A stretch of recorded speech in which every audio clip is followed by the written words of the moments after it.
what would be most useful for you in our conversation today? I would like to find out whether I want to hire you as a tutor to see if I can get my score up. I'm doing great on practice tests, but I'm stuck in the mid 160s on actual tests. What are your goals? I mean, I want to get as close to a 180 as I possibly can. Okay. Do you have a target test date in mind? I don't right now. I mean, like I said, I've taken a couple already, possibly the June test, probably whatever the next disclosed test is. Mm-hmm. But I might skip one, so it might be the next second disclosed test. But I really like the disclosed ones with all the information they give me, at least. Right. Of course, I understand. And you plan to apply this fall? I am not sure. Probably not anymore because March 1st is the date for a lot of my schools, so it'll probably end up being next year. Mm-hmm. Okay, so you say that you're interested in working with me. What would you like to know? I feel like I put out so much information already. I'm more interested in learning about you, but if you have questions for me, I'm happy to answer them. Let's see. So I think where I've had the most problems is in logic games, which is kind of surprising because I've got an engineering background and I do pretty well on them. But I hit the actual test and I see a different one than I'm used to. And I guess I have a lot of trouble. Two in particular that have given me trouble. I'm not sure how much we can talk about this one because there was the beer game, the beer and breweries game on the November test. And before that, there was one with, I think it was ambassadors going to India, Ghana, and France. Right. That just kind of hit me out of the blue and kind of threw me off. So let's talk a little bit about how you could prepare for those kinds of weird curveball games. Have you ever focused on curveball games or unique games or rare games in particular? I'm working through the early games tests, like test 1 through I'm on about 8 now. So I've been doing a little bit of that just because a lot of those are oddballs. Yeah, that's what you want to do. You want to focus on those so that you're used to being placed in uncomfortable situations where you have to adapt. Obviously, ordering games, grouping games, you're ready for those, but it's the ones that don't neatly fit in a pre-prescribed category that tend to give students trouble. And so LSAT keeps coming up with more and more of those, and they don't necessarily have a lot in common with each other, except for the fact that they are unique. So I think you're doing exactly the right thing. I would just keep working forward through those and then look at different ways to solve them. And I've looked at about, like the test that I have on paper, and I have some of the other ones that are not, but the tests I have on paper about 40 through 80. And I consider very few of those to be surprising games. I guess they were all when they first got there, but I consider very few of those to be games that are out of the ordinary. But I don't believe that I happened to hit 2 tests where I hit unusual games, so maybe I just got used to them or something. Yeah, but also they always seem easier in hindsight. The older they are, the more regular they appear. The one that you take on test day, it often seems the most difficult just because it's the real thing. And a lot of the most recent ones, people haven't really had time to absorb them yet, in a sense. So you'll go on message boards and you'll see people complain and be up in arms about this particular game or that particular game. But 5 years from now, that will seem normal to everybody. But I've been around and I can tell you that even back in test 57, which was in 2009, the dinosaurs game, test 57, game 3, people were up in arms about that one.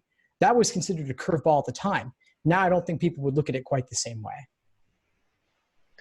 I did a practice test at a local university like a few days before the actual test in January. And I got -4 in the entire thing. Wow, that's incredible. Congrats. So it's not just practice tests that I'm at home and I'm in a comfortable environment, or I don't know, other cases that are not like the actual test environment. I mean, they're not exactly proctored, but there'll be no point in trying to cheat on them, I guess. I don't think you could. Yeah.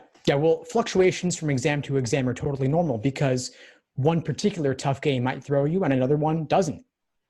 So that sort of variation is normal. I think that what you're doing in terms of going back to the oldest games is the right approach. So what other things would you do that would or suggest that would help? Explanations are good. I wouldn't use them as a crutch. I would puzzle through it on your own first. Right, of course, yeah. Maybe do it a couple times. Okay, that might, yeah, maybe it makes sense. Sometimes I do.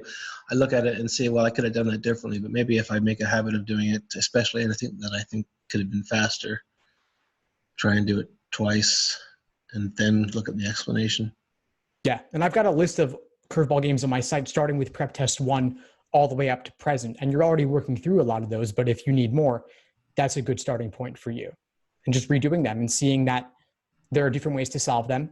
No one particular way is right, but even though it may seem unfamiliar on the surface, it still contains the same underlying logic in terms of applying rules, solving the questions using previous work. All of that still comes into play. Yeah, I've been trying to do more of that. And sometimes my writing is a bit too unreadable for going back. So well, that's a thing to work on too, because you want it to be clear enough that you could look back at your notes 2 weeks later or a month later and still understand them fully. And during timed conditions, of course, that's really important. You don't want to make some error because of illegible handwriting.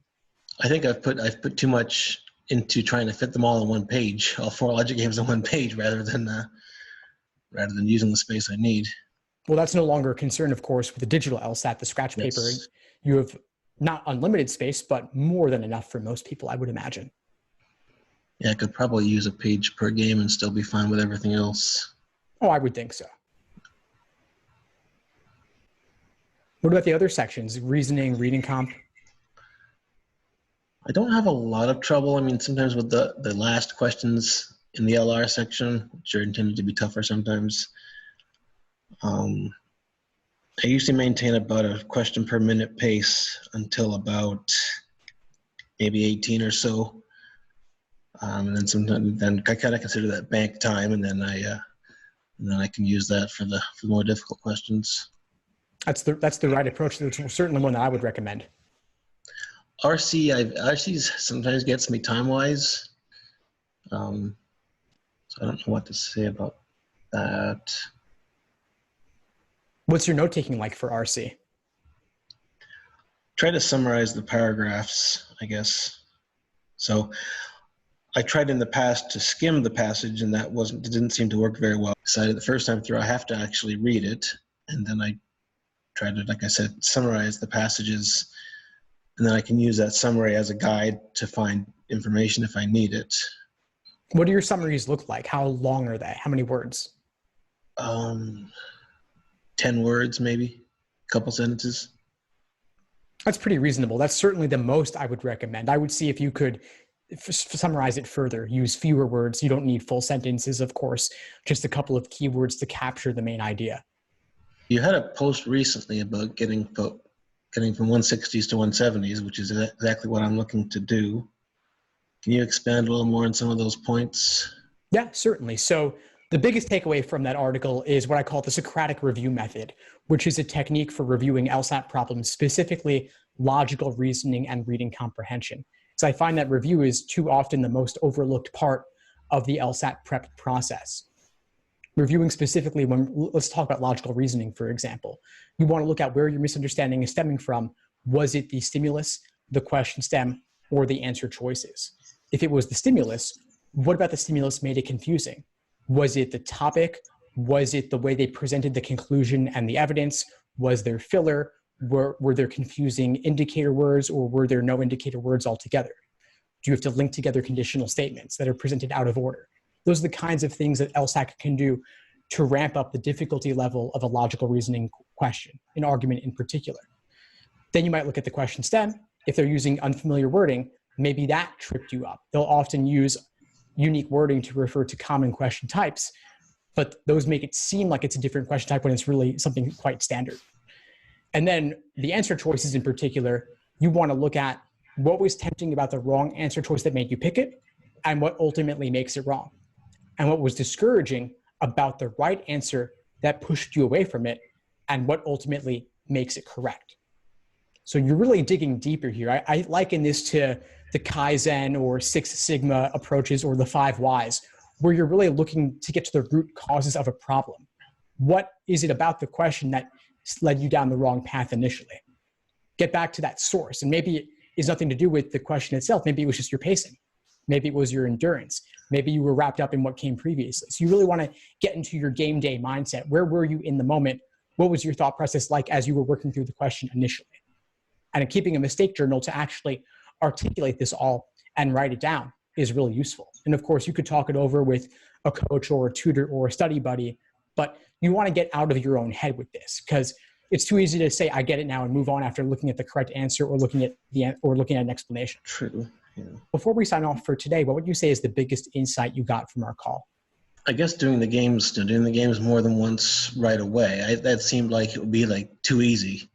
But if you still think it's a good idea, then it's probably worth looking into. Give it a shot. Let me know how it goes for you. And in the meantime, I'll send over some more information for you about the coaching. All right. Thank you very much. Thanks for tuning into the show. Please subscribe if you haven't done so already to be notified of new episodes as I release them. And feel free to reach out if you need anything at all as you move forward with your prep. I'm happy to help however I can.